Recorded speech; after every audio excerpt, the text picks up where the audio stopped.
ഇന്നത്തെ ബ്രേക്ക്ഫാസ്റ്റ് എനിക്ക് പൂരിയും ചിക്കൻ കറിയായിരുന്നേ. അത് ഞാൻ എങ്ങനെ ഉണ്ടാക്കുന്നതെന്ന് കാണിച്ചു തരാം. ഞാൻ പൂരിക്ക് ആവശ്യത്തിനുള്ള ഗോതമ്പൊടി എടുത്തു. ഇത് സൈഡിലോട്ട് മാറ്റി വെച്ചിട്ട് 2 തവി വറുക്കാത്ത റവയും കൂടെ അതിൻ്റെ സൈഡിലോട്ട് ഇട്ടു. പിന്നെ ആവശ്യത്തിനുള്ള ഉപ്പ്,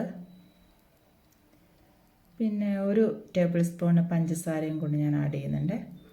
അതും കൂടി ഇട്ടതിന് ശേഷം ആ സൈഡിലേക്ക് മാറ്റി വെച്ച റവയിലോട് മാത്രം 1 കപ്പ് വെള്ളം ഒഴിച്ച് അത് കുതിരാൻ വേണ്ടിയിട്ട് വെച്ചു.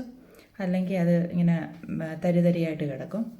ഇങ്ങനെ വെച്ചൊരു 2-3 മിനിറ്റ് വെച്ചാൽ മതി. അപ്പോൾ അത് നന്നായിട്ട് കുതിർന്ന് വരും. അതിന് ശേഷം പിന്നെ നമുക്ക് ആവശ്യത്തിനുള്ള വെള്ളമെല്ലാം ഒഴിച്ച് പൂരിക്ക് കുഴയ്ക്ക് നന്നായിട്ട് കുഴച്ച് കുറച്ച് നേരം നന്നായിട്ട് കുഴച്ചിട്ട് മാറ്റി വെക്കുക.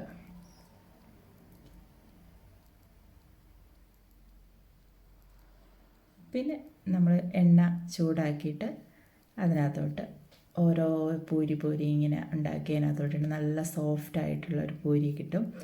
നല്ലൊരു ഗോൾഡൻ കളറായിരിക്കും. 2 സൈഡും നല്ല ഗോൾഡൻ കളർ പോലെ ഇരിക്കും. മൊരിഞ്ഞിങ്ങനെ വരും.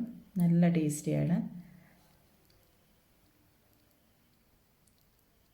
അപ്പോഴത്തെ സൈഡ് മറിച്ചിങ്ങനെ ഇടുമ്പോൾ തന്നെ നമുക്കറിയാം.